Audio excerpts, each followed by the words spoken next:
What's going on, NBA 2K fans? It's Pete Toll, a.k.a. PT Sports 84, back with another NBA 2K24 roster update review video. Today is January 18th, 2024. Obviously, the big news in the NBA dropped yesterday. Pascal Siakam traded from the Toronto Raptors to the Indiana Pacers. We also got a breakdown of some other small moves that were made over the last 2 days, just because, 2K didn't have a roster update yesterday. So, going to review that. What's going on, Josh Smooth? Hope you're well, man. But let's jump right into it. Let's go to the Pacers side of things. Pascal Siakam is somebody that the Pacers really wanted for a while now. There were previous kind of thrown out discussions that the Kings were trying to get Siakam. I don't know how serious that was. I think that was putting just leverage on the Pacers to make a deal. But the Pacers ultimately make that deal. They get Siakam. They have to give up 3 first-round picks, Bruce Brown Jr. and Jordan Nwora, going over to the Raptors. But first I want to look at Siakam. Looking at him and Halliburton. Halliburton is expected to be questionable for tonight's game. Looks like he'll be back either tonight or the next game. Once he's fully healthy, him and Siakam just working off of each other. Looks like it'll go really well, especially with Miles Turner there to be able to kind of stretch the floor a little bit. The question remains for the Pacers, though. What do they do with the contract of Buddy Hield? Do they still try to move him? I expect they do. And then you got a logjam at the power forward spot. So you have Obi Toppin, who they ended up starting at the beginning of the year. He ended up getting benched. In his place starting is Jalen Smith. What's up, Kerry? Hope you're doing well, man. Jalen Smith has been starting in kind of that bigger lineup. He's there. Then you got Jarris Walker. Also, not really a lot of playing time right now for him overall, but it looks like over the course of the year, Rick Carlisle said he wants to get him some minutes. One thing of note, James Johnson is still here. Formerly, he's been waived to make room on the roster for the trade of Siakam, but because of the reports, basically all of the Pacers reporters saying the same thing, James Johnson, if he clears waivers, will be re-signed right back to the Pacers. So that's probably why 2K left him there. But looking at the power forward spot, I would think, just based on me, Buddy Hield, one of Jalen Smith, Isaiah Jackson, and Obi Toppin, will get paired with Buddy Hield, Jackson, Smith, or Toppin, and then moved to kind of flesh out the roster a little bit better. But I like the move with Siakam next to Halliburton and Mathurin. Those are the key pieces you keep. We'll see what happens moving forward. But right now, that kind of elevates the Pacers a little bit more in the East. Not by a lot, in my opinion, but just a tiny bit. Kind of gets them out of that play-in range. Could get them in that 5 or 6 range maybe. If everything breaks right, that's kind of where I see it. Maybe top 4 if everything goes spectacular and they can make another move, but we shall see. Over to the Toronto Raptors. This one's interesting because the Raptors, we don't know where they're going to go as far as the pieces on their team. Obviously, Bruce Brown is not going to be on the team for a while. I don't expect him to stay there. He's going to go to a contender. Doesn't really fit with what the roster construction is anyway. I expect him, Bruce Brown, maybe Dennis Schroeder, somebody like Gary Trent, all of them to be moved at the trade deadline and kind of get some other pieces, possibly like an Otto Porter as well. They do want to get Grady Dick some more playing time, so we'll see what happens. Stress Hardy, it is a roster update in the sense of they added other things besides the Siakam trade. I'm going to go through everything. There's no ratings changes or anything like that. So if that's what you're looking for, no. But yeah, they want to get Grady Dick more time. they ended up waiving Christian Coloco, who's been out for the season with a respiratory illness that's not really been something that has been discussed very often. So not a lot of people know what's going on with why it's taken so long to ramp up for him. But he is getting in better conditioning. The plan is the Raptors 905 will bring him back on, and then he'll be re-signed at some point, whether it's this year or in the offseason. Once he's fully healthy and they have more roster spots, we shall see.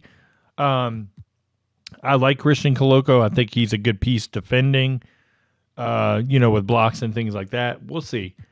In the trade, Kyra Lewis comes over from the New Orleans Pelicans. They sent cash over to the Pelicans. Kyra Lewis is going to be basically a third-string point guard if he stays with the Raptors. I don't expect him to get a ton of time unless they move Dennis Schroeder and don't bring back a point guard. We shall see what happens. But based on what they've kind of been going with lately, just talking and just kind of the plan moving forward is basically all development minutes for the young guys. So we'll see what happens overall. The Raptors obviously got worse in this trade, but they're building for the future.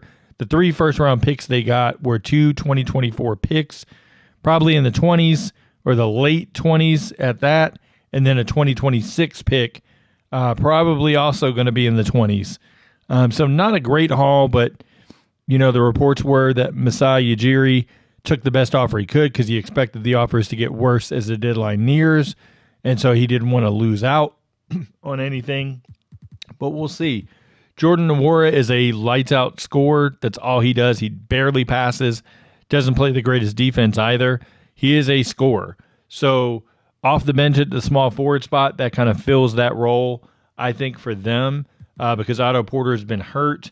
And then Jalen McDaniels hasn't panned out so far for the Raptors this year, and he's been playing a little bit of mixture of both forward spots. So we'll see what happens. But once 2K does another ratings update, I expect Barrett to go up to small forward along with Barnes to the power forward spot.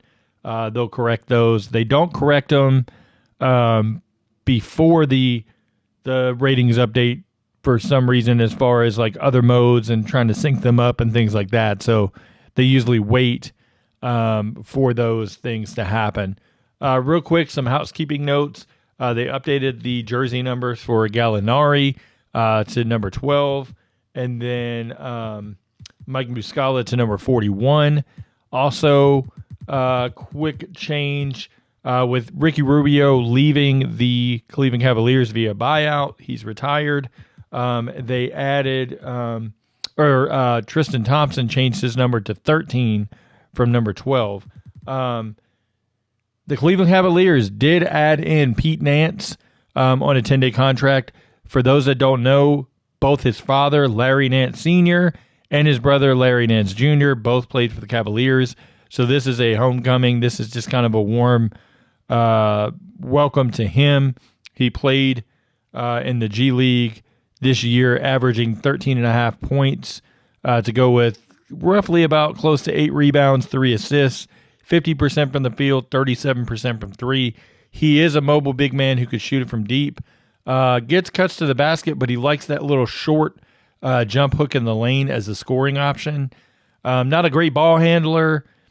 So-so on defense. We'll see if he gets any playing time. This is just basically a revolving door, in my opinion, as far as 10 days.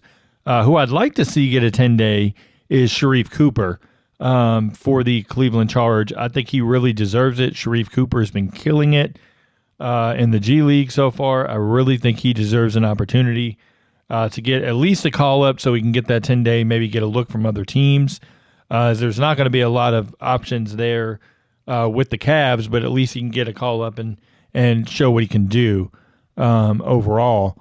Next thing, real quick, we have the Memphis Grizzlies bringing on Scottie Pippen Jr. on a 2-way contract. One thing to note here with Scottie Pippen Jr.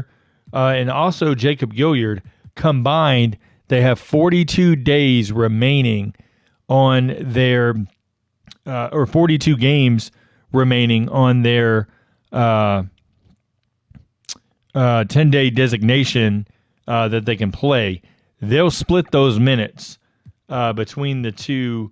So they'll kind of rotate who is active, I believe, for those games. So that way it keeps the two-way spots available in case of emergency. Obviously, with so many injuries to the Grizzlies, we'll probably see a hardship exception signing, maybe 2, maybe 3, depending on how many the Grizzlies are awarded by the NBA. It all depends on how long Derrick Rose is going to be out for, but they'll definitely at least get 2, I believe, and we'll see if 3 comes about because of Jake LaRavia and Derrick Rose. We'll see if that happens. Not quite sure. I haven't heard any other reporting on it or anything like that. So last couple things, housekeeping notes, the draft picks that were traded in the trades for the Knicks going to the Raptors in the Anunoby trade, the Bagley trade to the Wizards between the Pistons and Wizards, and then yesterday's trade between the Pacers, Raptors, and Pelicans has not been updated in my NBA. They need to update those picks. I do have feedback in, so hopefully at some point we will see them updated. So, but last but not least on this update, injuries. They removed injuries to Jay Crowder. He played last night, had 15 points. Didn't shoot it the greatest, but looked okay for the Milwaukee Bucks. Obviously, no Giannis. That gave him more minutes. Going over to the Clippers, they added the injury to Ivica Zubac, who's going to be out 4 weeks with the right calf strain. That's unfortunate. Mason Plumlee, I almost said Miles. That's why I had to double check myself. But Mason Plumlee looked really good as a starting center with Daniel Tice backing him up. So they should be okay in the interim. We'll see if anything gets done with PJ Tucker as far as a trade closer to the trade deadline. Going to the Grizzlies, I talked about them. Desmond Bane and Marcus Smart both get their injuries added. Desmond Bane's close to being out for the season because it's very close by the time he comes back. Smart's out 6 weeks with the broken finger. And then Jake LaRavia, I talked about him with the severe right ankle sprain. Out at least 3 weeks, and then he'll be reevaluated. Going to the Hawks. Looking at the Hawks, they have Vic Krejci basically signed on with a 2-way, and then he got a shoulder injury. No timetable for his return. They added his injury in, obviously. Going over to the Orlando Magic, they removed the injuries for Joe Ingles as well as Jonathan Isaac. So then we go to the Dallas Mavericks. Maxi Kleber has returned. He's actually playing center now. He is now healthy for the Mavericks, so they removed that. And then, obviously, I already talked about Tyrese Halliburton being the big name that got his injury removed as well. So we'll see what happens. Ask him about fixing the PA announcers for the historic. If you will, shoot me a DM on Twitter. Explain exactly what's happening. So I can pass that along because I'm not sure what's going on with it. But if you can explain it in as much detail as possible, as clearly as possible, I'll definitely pass it on. Last but not least, for injuries, the Trailblazers, Shaedon Sharpe, out for 2 weeks with a strained abdominal muscle, has already missed 4 games. So we'll see what happens with that. That hurts the bench overall, but we'll see what happens. But let me know in the comments below what you think of the Pascal Siakam trade. Do you like it for the Pacers long term? Do you think that improves their team? Do you think he re-signs with them? Also with the Raptors, what route do you think they go moving forward as far as a more or less a rebuild? Who do you think fits around Scotty Barnes realistically moving forward? But please, if you haven't already, sub to the channel. Trying to get to 2,000 subs by the end of 2K24. Also, please hit that like button if you're watching live. If you're just now tuning in and you're not watching live, also hit that sub button and the like button. Really helps me in the algorithm. Now Not sure if we're going to get anything as far as retro content or anything anytime soon. I know everybody always asks me. I get a lot of DMs and comments on videos about the retro stuff. I haven't heard anything. I will say there's a few players that did sign on with the MBRPA that are not in 2K in the Eras roster. So there's a couple players left that they can fill in. When that happens, I have no idea. I have no control over it. All I can do is send the players to the MBRPA rep and then get their paperwork. They get their paperwork signed, and then it's on the MBRPA and NBA 2K to coordinate and get those players into a roster update. It takes a while. I try to be patient, but I do stay on that feedback and get them everything they need to know. So, we'll see what happens. But until next time, everybody stay safe and take care.